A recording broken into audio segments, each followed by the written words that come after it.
Welcome back to our Decision 2014 congressional debate. If you're just joining us, we are talking to the three candidates running for U.S. House. We talked about health care, and now we move on to energy. This question comes from Ron Chalot from Fargo. Emergency managers in North Dakota estimate 60 deaths if a Bakken oil train derails and explodes in Bismarck or Fargo. If Bakken producers strip the natural gas liquids from the crude before shipping, also known as stabilization, the Bakken oil trains will be rendered non-explosive. Are you for or against the rendering of Bakken producers to stabilize the crude before shipping by rail? And Representative Kevin Cramer. Yeah, thanks, Justin. Thanks, Ron, for the question. We don't know that, in fact, that does stabilize it to the point where it renders it, as you say, non-explosive. There's no science to demonstrate that. PHMSA has tested it and has not concluded that. The Department of Energy has tested it, has not concluded that. But stabilization is one of the considerations.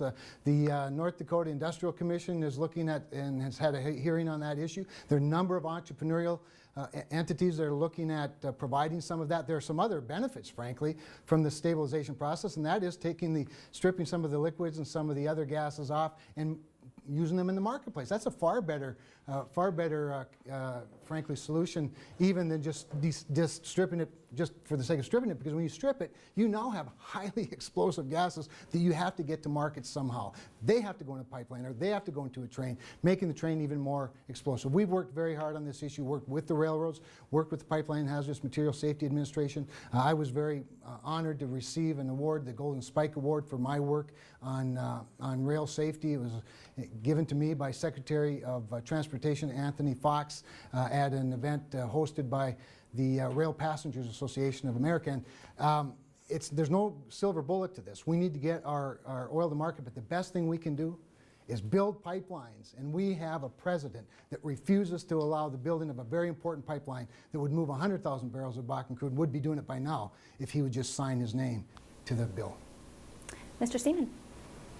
Well, hey, Ron, I'm glad you got your question to the debate. You know, you've been asking me on Facebook about this stuff, and believe it or not, Ron, I've been looking into it a little bit and exploring the issue, so thanks a lot for the question.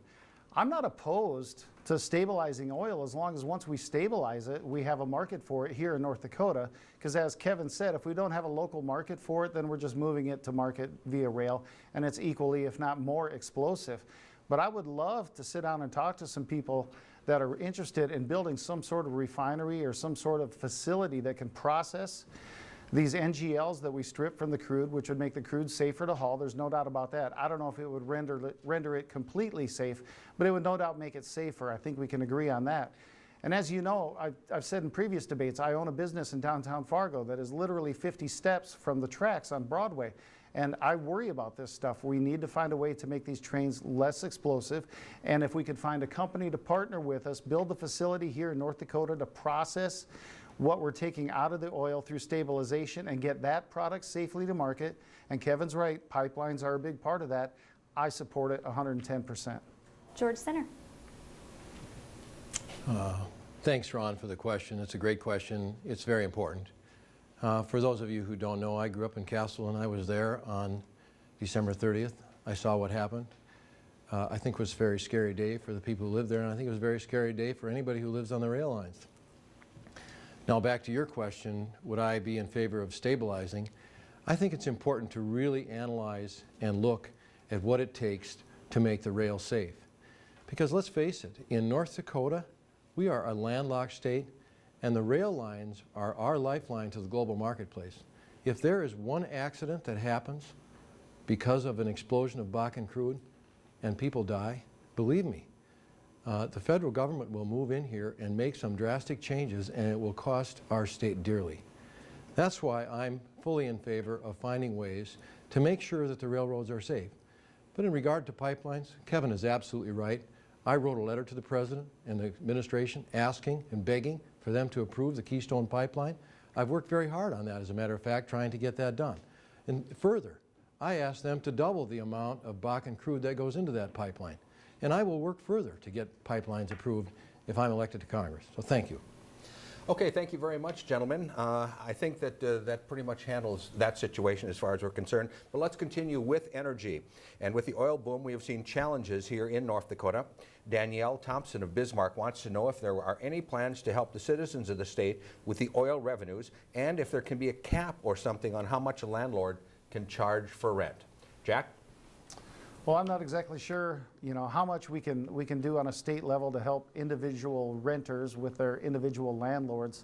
Obviously, that's something that you have to look at through your local avenues first. Then you could maybe take it onto a state level. Certainly for a federal office holder to try and intervene in a local landlord-tenant relationship, I just don't know if that's something that could be feasible or not.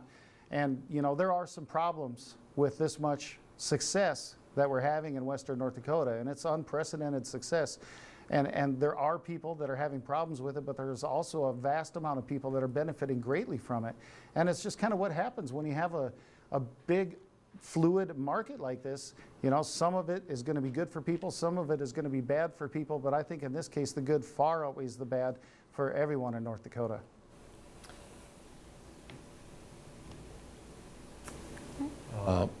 Regarding the question of what the energy and what we can do, I don't believe our Constitution allows direct payments back to people. And controlling rents, I don't think will be a solution.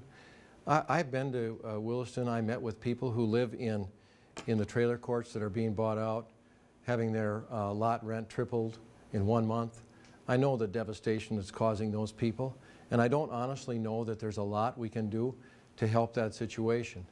The local people that I met with, one of them went and actually tried to buy the trailer court from the group from Scottsdale, Arizona that bought it, and they wanted $100,000 for each lot, 174 lots, $17.4 million for a trailer court.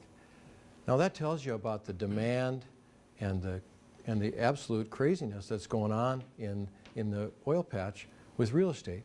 But I don't think it's the state's or the federal government's place to go in there and place restrictions on rent. Eventually, the market will solve this problem, but we need to be there to provide maybe some tax credits to North Dakota citizens, elderly, that will help them stay in their homes. Mr. Kramer? Yeah, thanks, Danielle, for the question, really the two questions. And the first one with regard to the oil tax revenue, or really the largesse that the state owns. I think the best way to return money to the citizens of North Dakota is through a tax cut. In fact, I would propose a zero income tax, quite frankly. I think it's the best way not only to distribute back and let people keep more of their own money. I think it's the fairest way to maximize the opportunity for the maximum number of people. But it also is an incredible economic engine that attracts a lot of jobs, high-paying jobs, and investment to our state. I think that's the best way to reward the people. On the issue of landlord caps, George is right. There's not a lot the government can do, especially the federal government, but there are some things that we can do, and we've done pretty successfully while not meeting all of the demand. There are a number of federal agencies, the Community Development Block Grant Program, for example, under HUD, the Federal Housing Finance Agency is another one that provides a lot of money, a lot of grants, as well as low-interest loans and assistance that the North Dakota Housing Finance Agency takes great advantage of. They're very good at it. And the state legislature and the governor have also put together some nice tools. I think, Danielle, you raise a point, though, as we continue to experience this, that maybe next session, and this is going to be up to the North Dakota legislature, they can even beef that up a little bit. Because while I believe a rising tide lifts all boats, we do know that it doesn't lift them all at the same time. It does leave some people back. You can't manipulate the market too much, but a little bit of transition help, I think, is appropriate. Okay, gentlemen, we've had a couple of energy questions here already, and if there's something you'd like to rebut, that's fine. Otherwise, let's take the next 45 seconds from each of you to talk about what you'd like to see happen or what you think is going to happen to Williston, especially with the price of oil going down right now. Jack, you're first. What do I think is going to happen to Williston with the price of oil going down? I think that, until we reach a certain point in the price of oil, and nobody really knows for sure where that point is, production is going to keep coming. They're not going to stop drilling oil and producing oil with a falling market. Now, if it continues to fall and the market price becomes less than the cost of production, then obviously something is going to change. But until we get to that point, we're kind of speculating right now. But I was asked this question earlier, and as a commodities broker myself, there's certain people out there that like to purchase a commodity and hold it and store it and wait for the price to come back up and take advantage of when the market comes back up. You might be seeing some of that happening as well. Mr. Sinner. Well, honestly, I'm very concerned that the price of oil will drop far enough that it will affect North Dakota state revenues. I know that the current budget and for the next budget cycle, they're basing revenues on $90 a barrel. Today, we're in the 70s. I think that could cause serious problems for all of North Dakota for tax revenues across the state. I think that's a very concerning thing. I think that it could hurt all of the communities in the oil patch and what happens in the future of this state. I think it could honestly affect things like Kevin's talking about with tax relief. Sure, we've all voted for tax relief. We all believe in tax relief. To specify one particular type of tax relief, I think might leave many people out. And I would like to see a broad-based tax relief that helps everyone in the state, particularly those people who are getting priced out of their homes. Representative Kramer. Well, oil's down to $80 a barrel, and when it gets below 80, that means it could go to 70. It has a certain momentum. That's a problem. The good news, though, is that the Bakken is a resource play, not a price play. Now, it can certainly get to where getting the oil costs more than the price of it, which makes places like Saudi Arabia more competitive.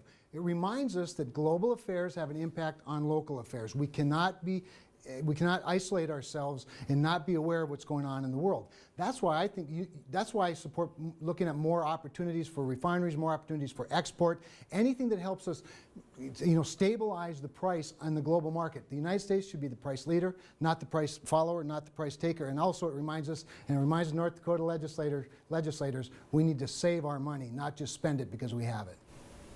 And we'll have more of the Decision 2014 U.S. House debate coming up.